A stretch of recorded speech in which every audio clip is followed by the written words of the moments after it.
So, hello everyone, welcome back to my channel, Back to Study with Anjali Singh. Today's session we will discuss about the neural tissues.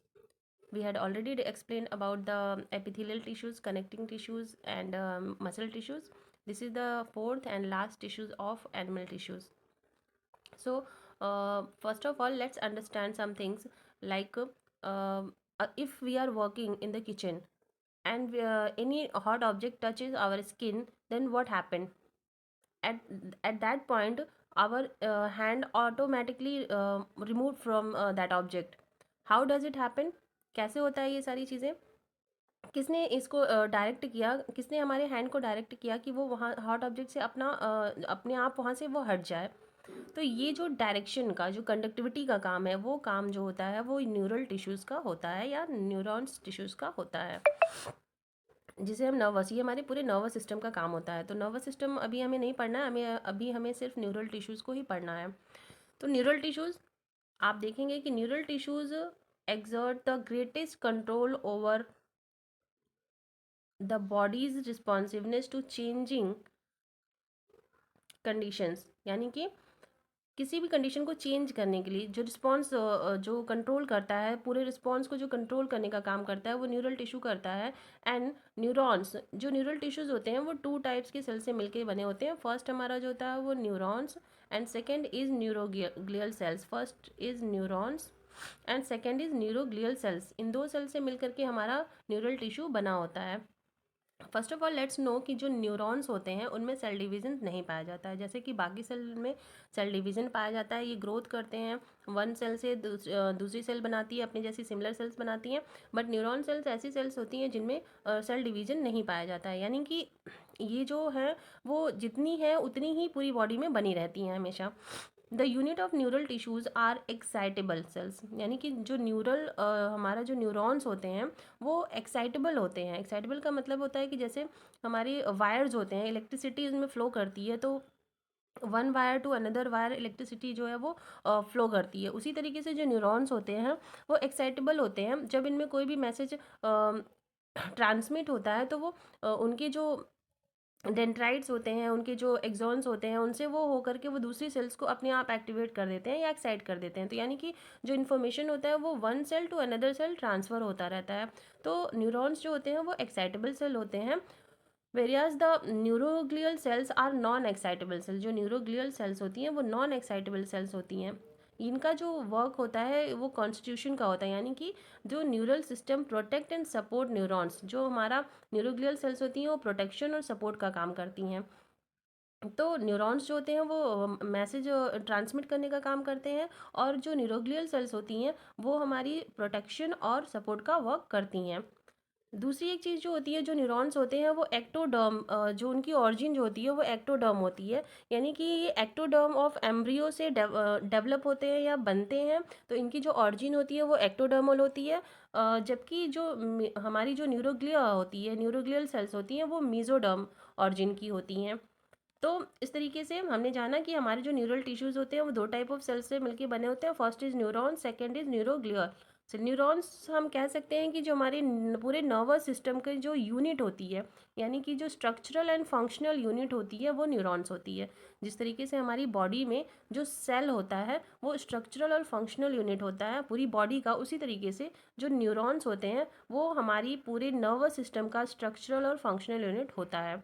When a neuron is suitably stimulated, an electrical disturbance is generated which travels along its plasma। यानी कि जो हमारा electrical disturbance जो होता है neurons में जो होता है वो किसके थ्रू ट्रैवल करता है? वो प्लाज्मा के थ्रू ट्रैवल करता है। As you can see in this figure, आप देख सकते हैं यहाँ पे एक न्यूरॉन्स का स्ट्रक्चर दिया हुआ है। इसमें जो बीच में होता है वो हमारा सोमा, जिसको हम कहते हैं, इसको सेल बॉडी कहते हैं, इसे सोमा भी कहते हैं। ये जो हमारा है वो एक्सॉन है, और एक्सॉन जो होता है वो ट्रांसमिशन का काम करता है। उसके अलावा जो dendrites, axon, cell body with nucleus, dendrite and neuroglia, this is makes neural tissues. इन सारी चीज़ों से मिलकर न्यूरल टिश्यू बनता है, एक्सॉन, उसके बाद हमारी जो ये है सेल बॉडी है, डेंड्राइट्स, और न्यूरोग्लिया जो इसको चारों तरफ से सपोर्ट करता है। यानी कि जो हमारा ट्रांसमिशन का जो कार्य है वो तो सेल बॉडी और न्यूक्लियस और एक्सॉन मिलके करते हैं, और जो न्यूक्लिया होता है वो इसे सपोर्ट करने का काम करता है। उसके अलावा जो न्यूरल टिश्यूज़ होते हैं वो कहाँ पाए जाते हैं, तो न्यूरल टिश्यूज़ जो होते हैं वो हमारे सीएनएस एंड पीएनएस, यानी कि central nervous system and peripheral nervous system में पाए जाते हैं। आपको पता है कि सीएनएस जो होता है वो उसके अंदर हमारे ब्रेन और स्पाइनल कॉर्ड आती है, और बाकी जो हमारा पेरिफेरल नर्वस सिस्टम होता है, तो ये सारी चीज़ें मिलकर के न्यूरल टिश्यूज़ बनाती हैं। सेंट्रल नर्वस सिस्टम जो होता है वो जैसे कि आप इसको समझ सकते हैं कि हाइपोथैलेमस को कंट्रोल करने का काम जो होता है वो स्पाइनल कॉर्ड और ब्रेन का होता है, यानी सीएनएस जो है वो हाइपोथैलेमस को कंट्रोल करता है, जिसमें बहुत सारे हार्मोन सेक्रेट होते हैं। तो ये न्यूरल टिश्यू का एक वर्क होता है, पूरी बॉडी के जो वर्क को कंट्रोल करना, कोऑर्डिनेशन करना, इन्फॉर्मेशन को ट्रांसमिट करना, और कंडक्टिविटी का काम जो होता है वो न्यूरल टिश्यू का होता है। Now let's understand nervous tissue with the help of graphics. Okay, so let's start. Tissue. Nervous tissue Object.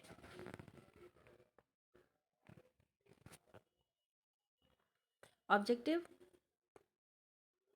to learn, and tissue in its function. Nervous tissue objective to learn about the nervous tissue and its function. The nervous tissue and its function. A person unknowingly touches a hot object like a kettle. She immediately pulls back her hand. Why does she do this? Happens as the receptors present in the fingers sense the heat from the kettle. The sensory in the fingers absorb this impulse and transmit it into the spinal cord. From the spinal cord, this impulse passes to the motor neurons, which in turn passes this impulse to affected muscles in the finger, and the person immediately removes her hand from the kettle. This whole process involves coordination among the nerve cells called neurons. These neurons are found inside the spinal cord